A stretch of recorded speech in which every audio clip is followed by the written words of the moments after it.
நேயர்களுக்கு அன்பு வணக்கம். மீண்டும் உங்களை சந்திப்பதில் மிகுந்த மகிழ்ச்சி. இன்றைக்கு நம்மிடையே ஃபாதர் ஜெகத் கஸ்பர் அவர்கள் இணைந்திருக்கிறார். வாருங்கள் நேயர்களே, ஃபாதர்கிட்ட பேசலாம். வணக்கம் ஃபாதர். வணக்கம் ஃபாதர்.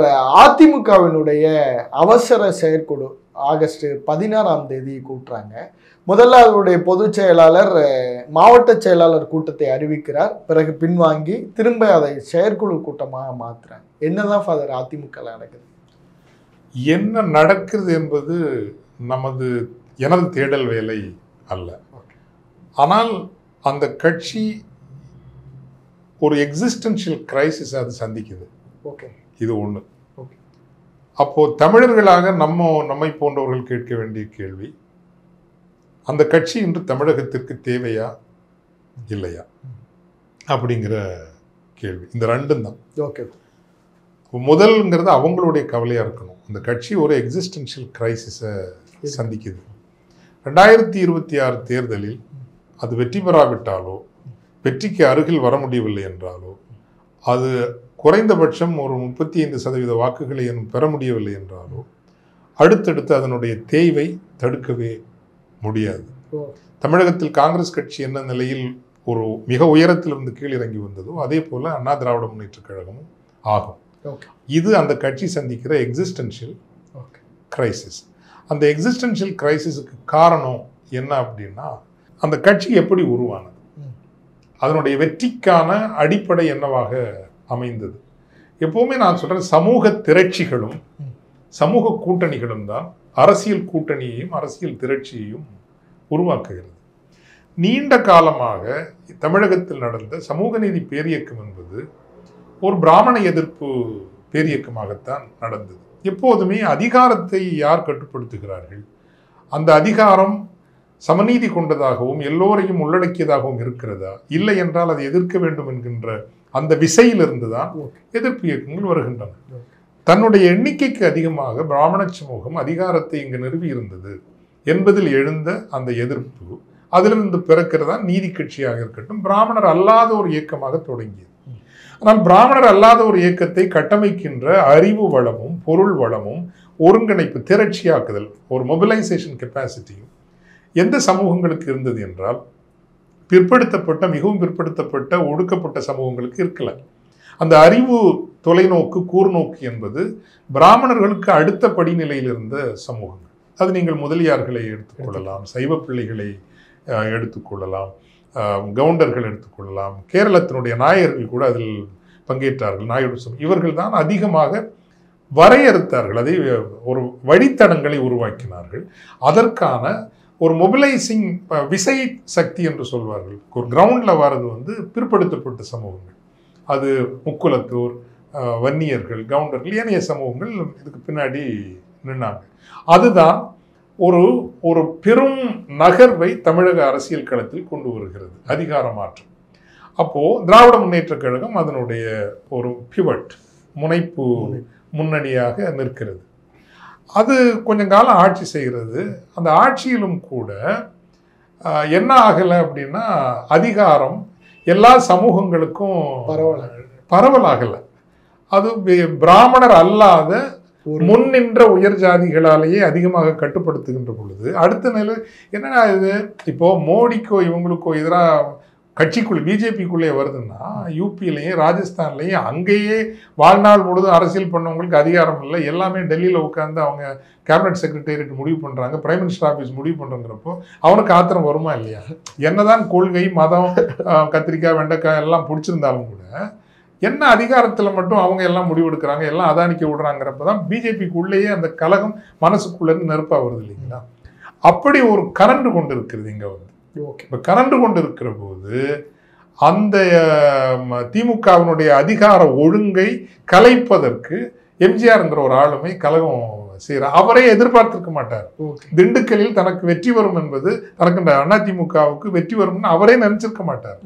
ஆனால் அவரையும் அறியாமலேயே இந்த நிகழ்ந்து கொண்டிருந்த பிராமணர் அல்லாத அதிகார ஒழுங்கில் என்னடா எங்களுக்கு இடமில்லையே எங்களுக்கு இடமில்லை என்று எண்ணிக்கொண்டிருந்த, எங்களுக்கு இடமில்லை முற்றாக இல்லை என்றல்ல, போதிய அளவுக்கு இல்லை அப்படின்னு சொன்னா, the so-called OBC politics was born only with ADMK.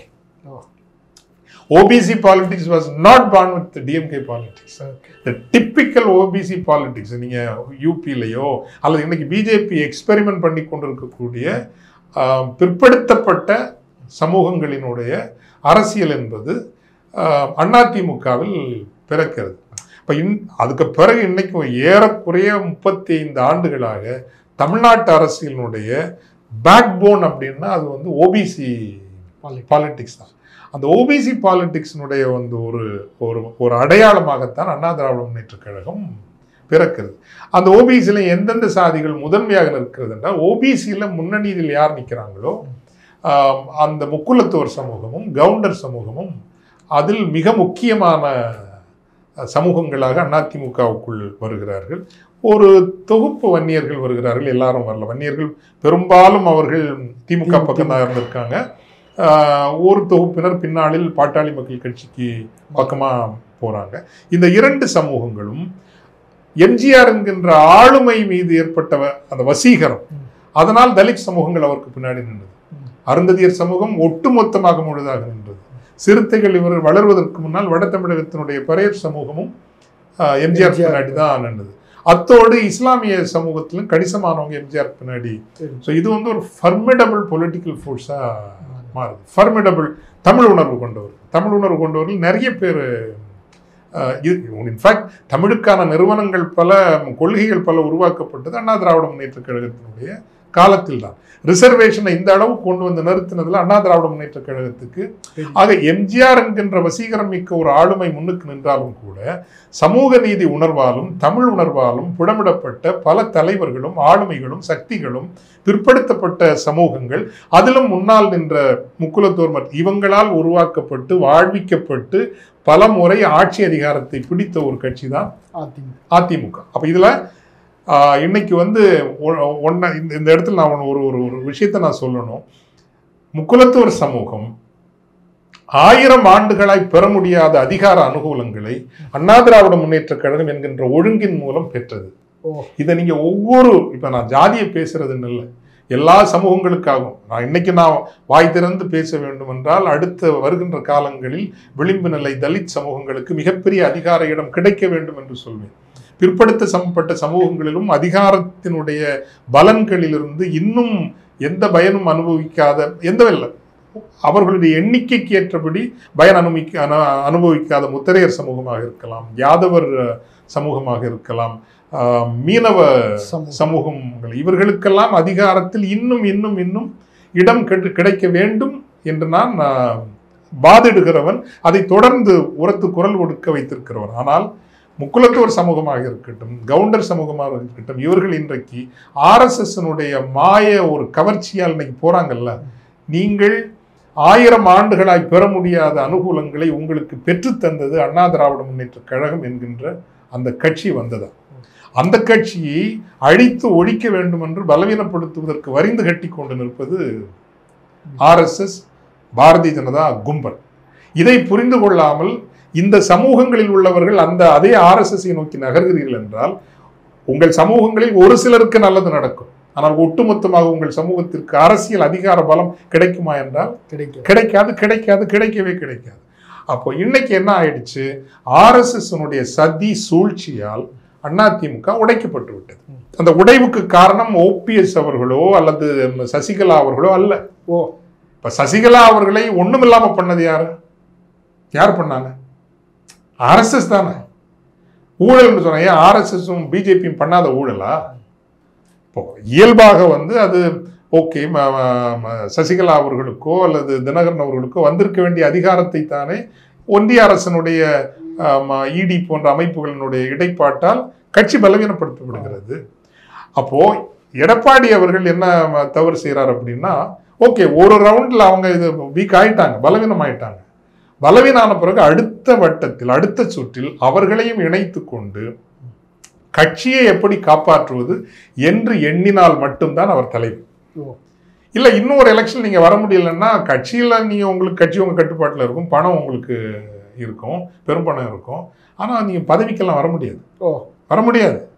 So அப்படி இருக்கிற ஒரு சூழல்ல இந்த உண்மையை, இந்த எக்ஸிஸ்டென்ஷியல் கிரைசிஸ்ங்கிற அந்த உண்மையையும் எந்த பின்புலத்தில் நீங்கள் அதிகாரத்திற்கு வந்தீர்கள் என்கின்ற புரிதலையும் கொண்டீர்கள் என்றால், இப்ப நம்ம கேட்ட கேள்வி, தமிழ்நாட்டுக்கு இந்த கட்சி இன்னைக்கு தேவையானா, நான் சொல்வேன் தேவை தேவை தேவை.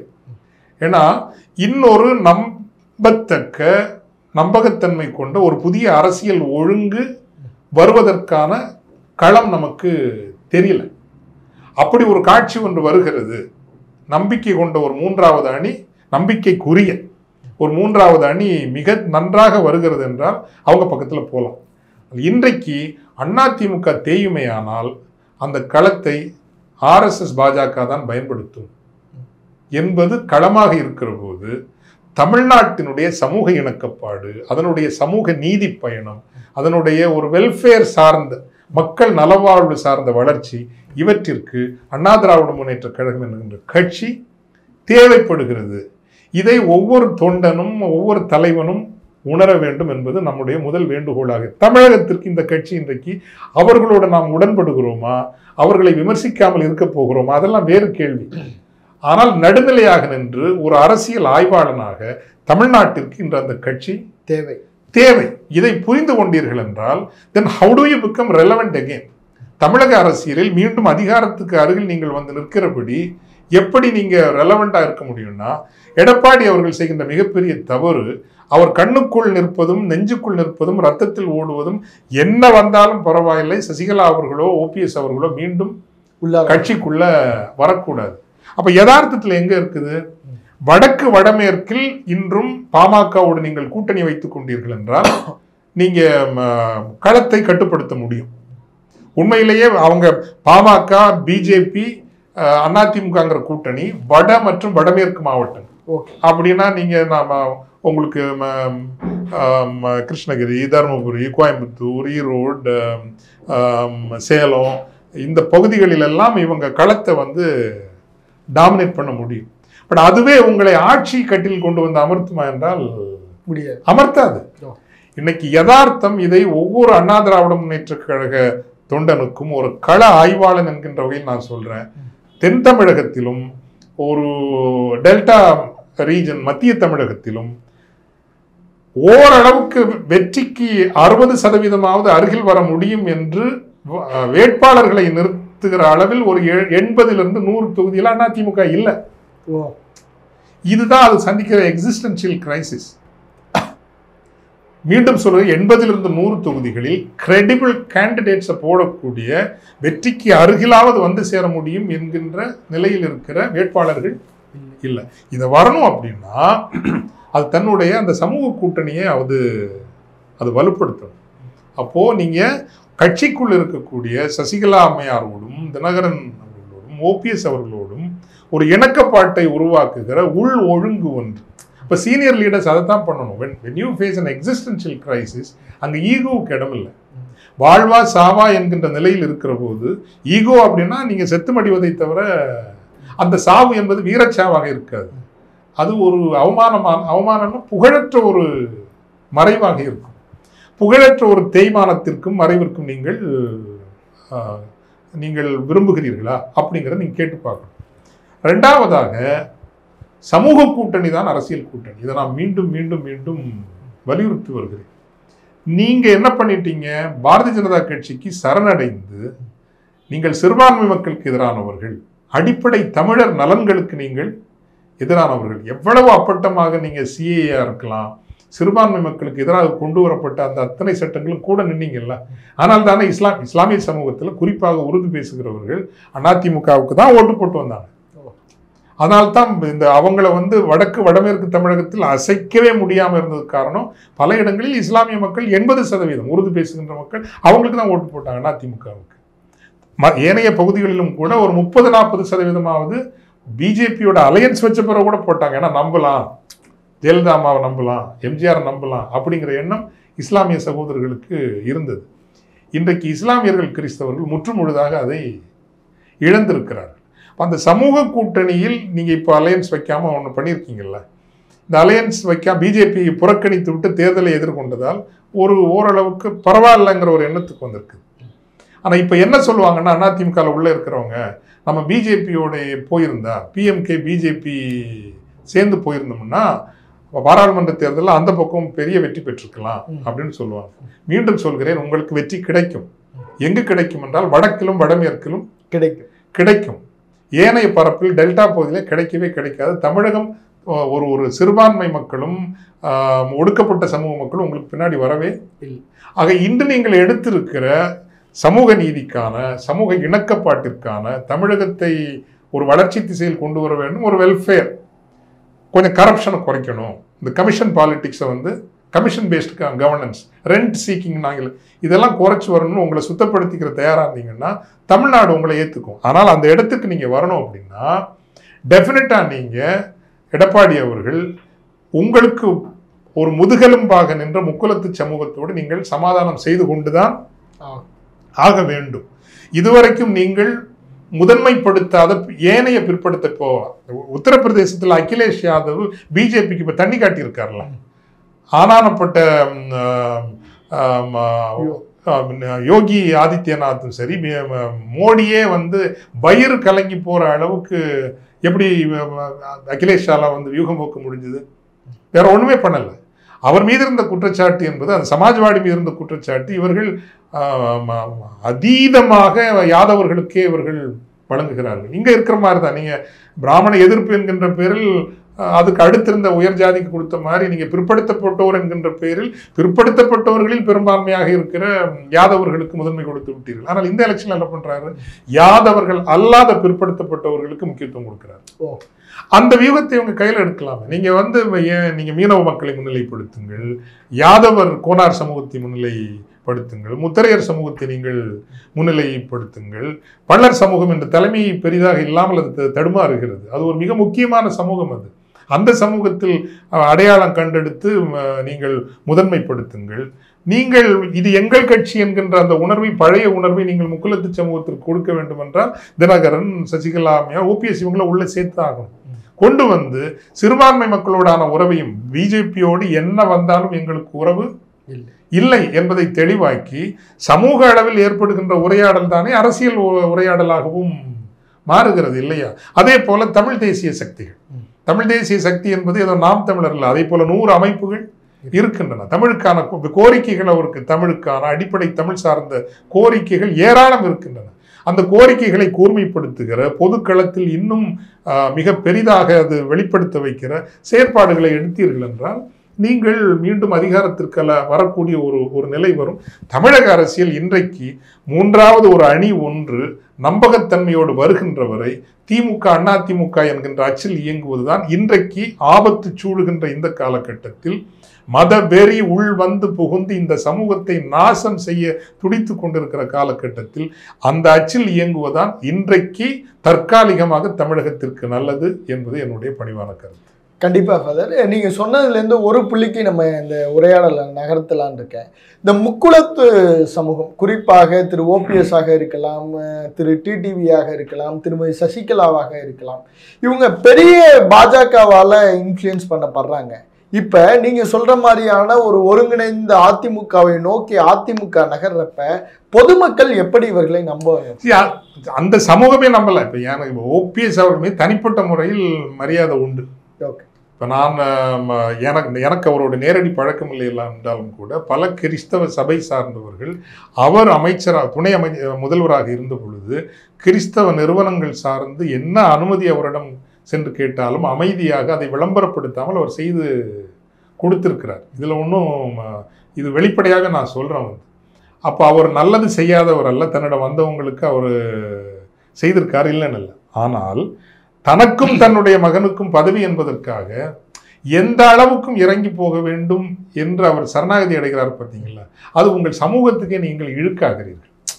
அப்படி காலில் விழுந்து ஒரு தன்னையே அசிங்கப்படுது வீரத்தோடு நிற்கிற ஒரு சமூகம் தானே உங்கள் சமூகம். அந்த தன்மதிப்பை நீங்கள் பேண வேண்டாமா? இப்போ சமூகத்துக்கு நீங்கள் சரியாக இருந்திருக்கணும். அந்த ஒரு நிலைப்பாட்டில் நீங்கள் ஏன் சரியாக இருக்கல அப்படிங்கிற கேள்வி வருதில்லை. இன்னொன்று, உங்கள் சமகாலத்திலே நீங்கள் பாடங்கள் பலவற்றை பார்க்கிறீர்கள். பிஜேபிக்கு ஆதரவாக இருந்த ஜெகன்மோகன் ரெட்டிக்கு என்ன ஆனது? பிஜேபிக்கு ஆதரவாக தேர்தலில் மாற்றாக நின்றாலும் கொள்கை ரீதியாகவோ உங்கள் ஒன்றிய அரசை பாதுகாப்பதற்காகவோ அவர்களுக்கு முழு ஆதரவாக நின்ற ஆனானப்பட்ட பெரிய ஆளுமை நவீன் பட்நாயக் அவர்களுக்கு என்ன ஆனது? அல்லது ஆனானப்பட்ட சந்திரசேகர் ராவ் தெலுங்கானா ராஷ்டிரிய சமிதி தெலுங்கானாவில் அவருக்கு என்ன ஆனது? அவங்க கிட்ட போனவங்க அது வந்து 7.5 சனி பிடிச்சிரும் உங்களுக்கு. நீங்க போன ஒரேடியே பிஜேபியில் போய் சேர்ந்துருங்க. ஆனால் ஒரு தனித்துவமாக நாங்கள் அரசியல் களத்தை நிறுவி அதிலும் நாங்கள் தனித்து நிற்போம், ஆட்சியில் ஒரு பங்கு அதிகாரத்தில் பங்குக்காக நாங்கள் அவங்கள்ட்ட சரணாகதி அடைவோம் என்றால் சமூகம் ஏற்றுக்கொள்ளாது என்பதற்கு கண்ணுக்கு முன்னால் உங்களுக்கு இப்போ மகாராஷ்டிரா தேர்தல் நடக்க போகிறது. முடிவு என்ன வருதுன்னு நம்ம பார்க்கலாமே இல்லையா? சரத்பவார் அவர்களோ உத்தவ் தாக்கரையோ எதிர்த்து போன ஷிண்டே அவர்கள் நீங்கள் திரும்ப களத்தில் நின்று வென்று வருவார்னு நினைக்கிறீங்களா? வரவே முடியாது. மக்கள் நீங்கள் நேராக பிஜேபி போய் சேர்ந்துருங்க. இப்போ நவீன் பட்நாயக் பிஜேபியில் சேர்ந்துருப்பாருன்னா ஒருவேளை அவருக்கு இப்போ முதல்வராக இருந்துக்கலாம், பிரச்சனை இல்லை. ஆனால் நான் வந்து ஒரு பிஜேபிக்கு மாற்றானவன் அப்படிங்கிற ஒரு அடையாளமும் வேணும்.